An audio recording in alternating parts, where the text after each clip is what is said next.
Hello everyone, Chaitali রান্নাঘরে আপনাদের সবাইকে স্বাগত জানিয়ে শুরু করছি আজকের রেসিপি। আজকে নিরামিষ একটা পনিরের রেসিপি তৈরি করে দেখাবো, যেটা বড় জোর 10 মিনিটের বেশি সময় লাগবে না।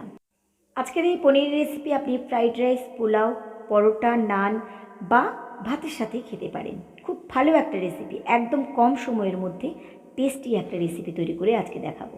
তো চলুন সময় নষ্ট না করে শুরু করে দিই আজকের রেসিপি। সবার প্রথমে এখানে আমি নিয়েছি 6টা কাঁচা লঙ্কা, 2 চামচ নিয়েছি পোস্ত, আর এখানে 2 চামচ নিয়েছি সাদা সর্ষে, আপনারা চাইলে কালো নিতে পারেন, আর এখানে 1 চামচ ডেসিকেটেড কোকোনাট, আর নিয়েছি পনির।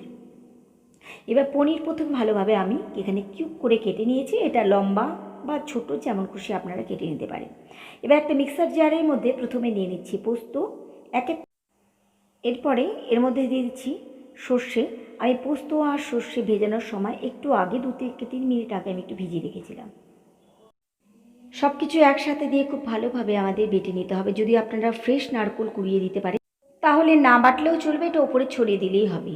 তো এখানে আমাদের খুব ভালো মিহি পেস্ট তৈরি করে নিতে হবে।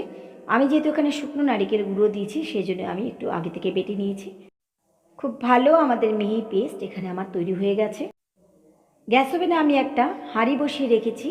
এবার এই হাঁড়ির মধ্যে দিয়ে দিচ্ছি আমাদের পোস্ত সর্ষে বাটা। গ্যাস ওভেন এখন ধরানোর দরকার নেই, আগে সব কিছু একসাথে ভালোভাবে দিয়ে দিচ্ছি। এবার দিয়ে দিচ্ছি স্বাদ মতন 1 চামচ নুন, 1 চামচ দিয়ে দিচ্ছি চিনি, এটা মিষ্টি মিষ্টি একটু ভালো লাগে। আর এবার দিয়ে দিচ্ছি কিছু কিশমিশ, আর দিয়ে দিচ্ছি এখানে 2 চামচ সর্ষের তেল। আপনারা চাইলে এটা সাদা তেল দিয়ে করতে পারেন, তবে সর্ষের তেল দিয়ে করলে স্বাদটা তুলনামূলক অনেকটাই বেড়ে যায়। এবার পনিরের কিউবগুলো দিয়ে দিচ্ছি এর মধ্যে, দিয়ে ভালোভাবে এটাকে মাখিয়ে নেব আগে, তারপরে গ্যাস ধরাবো। সব কিছু এভাবে দিয়ে দেওয়ার পরে আমি এর মধ্যে আরেকটু ঝালের জন্য 3টে কাঁচা লঙ্কা চিড়ে দিয়েছি। আর এবার মিক্সার জার ধোয়া জল আমি এখানে দিয়ে দিচ্ছি 1/4 কাপ। এর মধ্যে জলের দরকার বেশি হবে না, তাই জলটা একটু আন্দাজ বুঝে দিতে হবে, কারণ পোস্ত আর পনির তো আমরা কাঁচাও খেতে পারি, জাস্ট খালি সর্ষে বাটাটা একটু তেলের মধ্যে ভাপানো, তাই এটা গ্রেভি ভালো লাগে, এর মধ্যে জল বেশি দেওয়ার দরকার নেই। এবার সব কিছু একসাথে ভালোভাবে মাখিয়ে ঢাকা দিয়ে এবার গ্যাস ওভেন অন করে দিচ্ছি।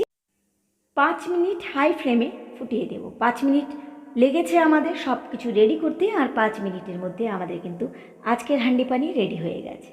এই জন্য জলের পরিমাণটা সবসময় একটু কম দিতে হবে, যেন এই গ্রেভি ভাব চলে আসে। আমি এটাকে আর ফোটাবো না, গ্যাস ওভেন বন্ধ করে দিচ্ছি। এবার পানির নামিয়ে নিচ্ছি। আমাদের পানির কিন্তু একদম রেডি। এটা পরোটা নানের সাথে খান বা ফ্রাইড রাইস পোলাওর সাথে খান, দারুণ জমবে আজকের এই রেসিপি। আর নিরামিষ দিনে তো পারফেক্ট একটা রেসিপি। আশা করি আজকের রেসিপি আপনাদের কাছে ভালো লেগেছে। তাহলে আজ এইটুকুই, দেখা হবে অন্য কোনো রেসিপির সাথে অন্য কোনো দিন। সবাই সাবধানে থাকুন, নিজের খেয়াল রাখুন, সুস্থ থাকুন।